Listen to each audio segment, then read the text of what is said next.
आज हम बात कर रहे हैं, टॉपिक है रिटायरमेंट ऑफ पार्टनर।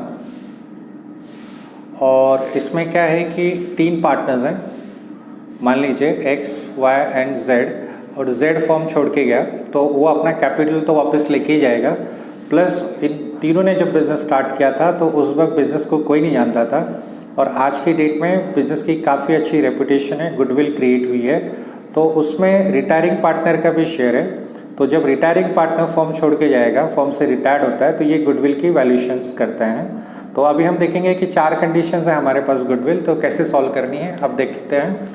तो इसमें फर्स्ट कंडीशन ये है कि व्हेन गुडविल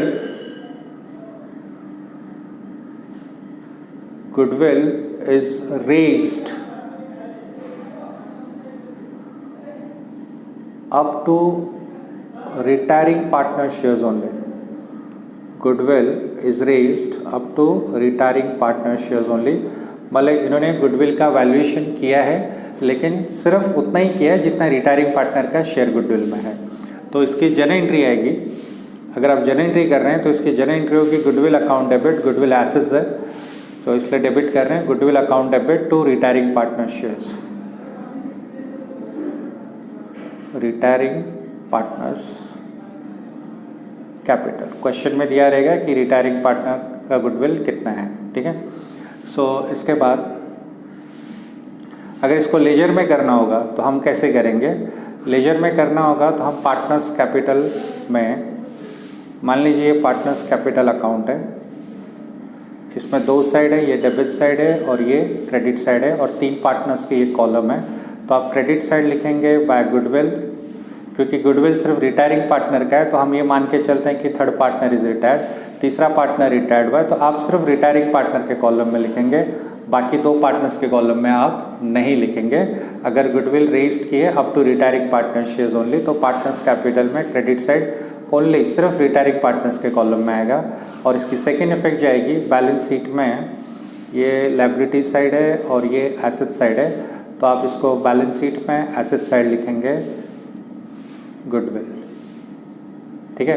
तो अगर आपके क्वेश्चन में बोला है कि goodwill is raise up to retiring partner shares only, तो आप उसकी 2 इफेक्ट लेजर कर रहे हैं, तो पार्टनर्स कैपिटल अकाउंट में क्रेडिट साइड सिर्फ रिटायरिंग पार्टनर के कॉलम में लिखना है, बाकी 2 पार्टनर्स के कॉलम में मत लिखना, और बैलेंस शीट में आप एसेट साइड लिखेंगे गुडविल का अमाउंट, जितना अमाउंट यहाँ रहेगा सेम अमाउंट आपको यहाँ पे लिखना है, ठीक है। अब इसका सेकेंड कंडीशन है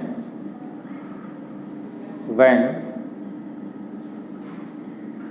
goodwill is raised up to retiring partner share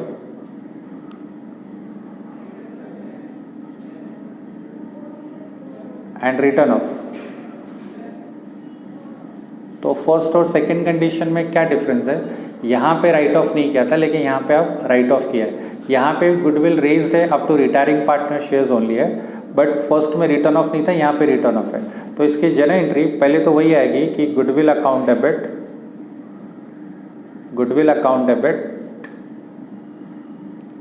to retiring partner shares, retiring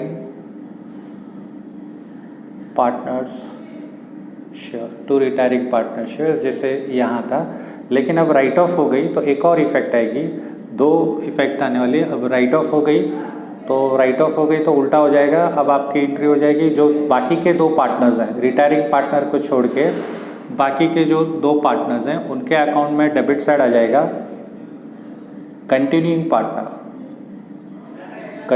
partners capital account debit, दोनों पार्टनर्स के कॉलम में आएगा। मान लीजिए एक्स एंड वाई है तो x capital account debit, Y's capital account debit, और ये उनको गेन रेशियो में डिवाइड करना है।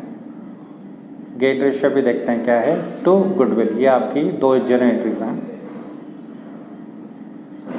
ठीक है। तो फर्स्ट और सेकंड कंडीशन में क्या डिफरेंस है, यहाँ पे गुडविल रेज्ड किया था, राइट ऑफ नहीं किया था, यहाँ पे गुडविल रेज्ड किया और उसके बाद राइट ऑफ कर दिया, रिटायरिंग पार्टनर के शेयर तक रेज्ड किया और उसके बाद राइट ऑफ कर दिया। तो उसकी जर्नल एंट्री गुडविल एसेट्स है, गुडविल क्रिएट किया आपने, तो goodwill account debit to retiring partner shares, और उसके बाद राइट ऑफ कर दिया तो कंटिन्यूइंग पार्टनर्स कैपिटल अकाउंट, मतलब सॉरी यहाँ पे कैपिटल है, मतलब यहाँ पे जो रिटायर्ड हुआ उसको छोड़ के बाकी के जो 2 पार्टनर्स हैं उनके अकाउंट डेबिट होंगे। मान लीजिए X Y and Z 3 partners हैं, तो इसकी एंट्री आएगी गुडविल अकाउंट डेबिट टू जेड्स कैपिटल, यहाँ पे रिटायरिंग पार्टनर का नाम आएगा, और यहाँ पे X capital account debit, Y's capital account debit to goodwill. ये जो गुडविल का अमाउंट है एक्स और वाई में डिवाइड होगा गेन रेशियो में। ठीक है। अच्छा, इसको लेजर में हम कैसे लिखेंगे? लेजर में मान लीजिए ये पार्टनर्स कैपिटल अकाउंट है, पार्टनर्स कैपिटल अकाउंट है, ये डेबिट साइड है, ये क्रेडिट साइड है, दोनों साइड 3 कॉलम कर देते हैं। ये एक्स वाई जेड ऐसे 3 पार्टनर्स हैं, यहाँ पे भी हम 3 पार्टनर्स ले लेते हैं। तो आप पहले इफेक्ट तो यहाँ देंगे गुडविल रिटायरिंग पार्टनर के कॉलम में लिखना है, क्योंकि goodwill is raised up to retiring partner shares only है, तो यहाँ पे आएगा। अगर राइट ऑफ नहीं होता तो बैलेंस शीट में एसेट साइड जाता है, बट यहाँ पे बोल दिया रिटर्न ऑफ है, रिटर्न ऑफ है तो ऑब्वियसली आप वापस से डेबिट साइड लिख देंगे टू गुडविल, और आपको बाकी जो पार्टनर्स हैं उनके कॉलम में लिखना है गेन रेशियो में। तो शायद आपको समझ गया होगा। पार्टनर्स कैपिटल अकाउंट में पहला इफेक्ट क्रेडिट साइड, जैसा फर्स्ट में था पार्टनर्स कैपिटल में क्रेडिट साइड लिखा है गुडविल, और सेकेंड इफेक्ट बैलेंस शीट में लिखा क्योंकि वहाँ पे राइट ऑफ नहीं हुआ था, लेकिन यहाँ पे राइट ऑफ हो गया है। तो फर्स्ट इफेक्ट तो सेम है, but second effect instead of balance sheet आपको पार्टनर्स कैपिटल में ही डेबिट साइड करना पड़ेगा। सो ये आपको समझ गया होगा। फर्स्ट और second condition, goodwill is raise up to retiring partner shares only है, फर्स्ट में राइट ऑफ नहीं हुआ, सेकेंड में राइट ऑफ हो गया, ये डिफरेंस है। फर्स्ट इफेक्ट सेम है, पार्टनर्स कैपिटल में क्रेडिट साइड है, यहाँ पे भी पार्टनर्स कैपिटल में क्रेडिट साइड है। फर्स्ट कंडीशन में राइट ऑफ नहीं हुआ इसलिए एसेट्स में गया था बैलेंस शीट में, और यहाँ पे राइट ऑफ हो गया इसलिए बैलेंस शीट में नहीं जाएगा, उसके बदले पार्टनर्स कैपिटल में ही डेबिट साइड आएगा, बट अदर 2 पार्टनर्स के कॉलम में वो दोनों आपस में गेन रेशियो में डिवाइड करेंगे। ठीक है। इसके बाद अब हम थर्ड कंडीशन देखते हैं। When goodwill is raised, first और सेकेंड में कैसे बोला था कि when goodwill is raised up to retiring partner shares, यहाँ पे ऐसा नहीं बोला। When goodwill is raised, goodwill को रेज्ड किया पूरे फॉर्म में, full value, when goodwill is raised at its full value, मतलब तीनों पार्टनर्स की गुडविल है, तीनों पार्टनर्स की गुडविल है। तो अब फर्स्ट में कैसा था, सिर्फ रिटायरिंग पार्टनर का था, तो आपने क्या लिखा था गुडविल अकाउंट डेबिट, तो वहाँ पे 2 रिटायरिंग पार्टनर्स था क्योंकि सिर्फ रिटायरिंग पार्टनर का था। यहाँ पे तीनों पार्टनर्स का है तो आप लिखोगे all partners, partners capital account. ठीक है। इसके बाद इसको लेजर में कैसे लिखेंगे हम, पार्टनर्स कैपिटल में credit side, partners capital account में क्रेडिट साइड आप लिखेंगे बाय गुडविल, 3 पार्टनर्स हैं तो सबकी गुडविल है तो तीनों के कॉलम में आएगी, ये डिफरेंस है। फर्स्ट कंडीशन में ऐसा था, सिर्फ रिटायरिंग पार्टनर के कॉलम में लिखा था क्योंकि वहाँ पे goodwill raise up to retiring partners, वहाँ पे गुडविल आपने वैल्यूड किया था लेकिन सिर्फ रिटायरिंग पार्टनर के शेयर तक वैल्यूड किया था, इसलिए आपने सिर्फ उसके कॉलम में लिखा था।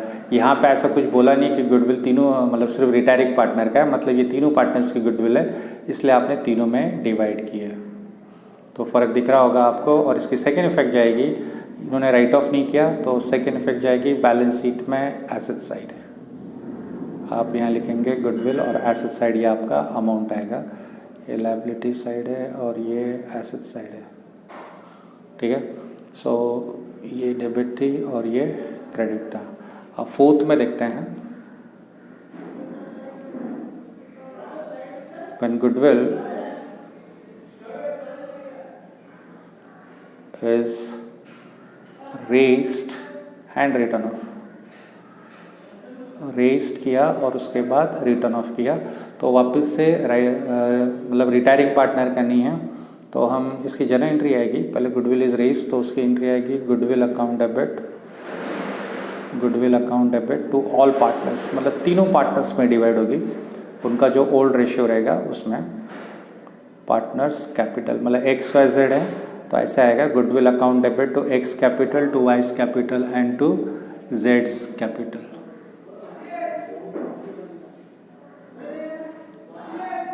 उसके बाद फिफ्थ का ये राइट ऑफ हो गया तो इसके एंट्री वापस से हो जाएगी पार्टनर्स कैपिटल अकाउंट में continuing partners capital account debit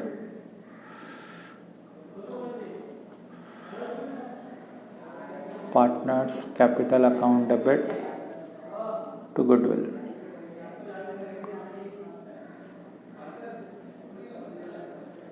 ठीक है, अब इसकी लेजर में कैसे इफेक्ट आएगी।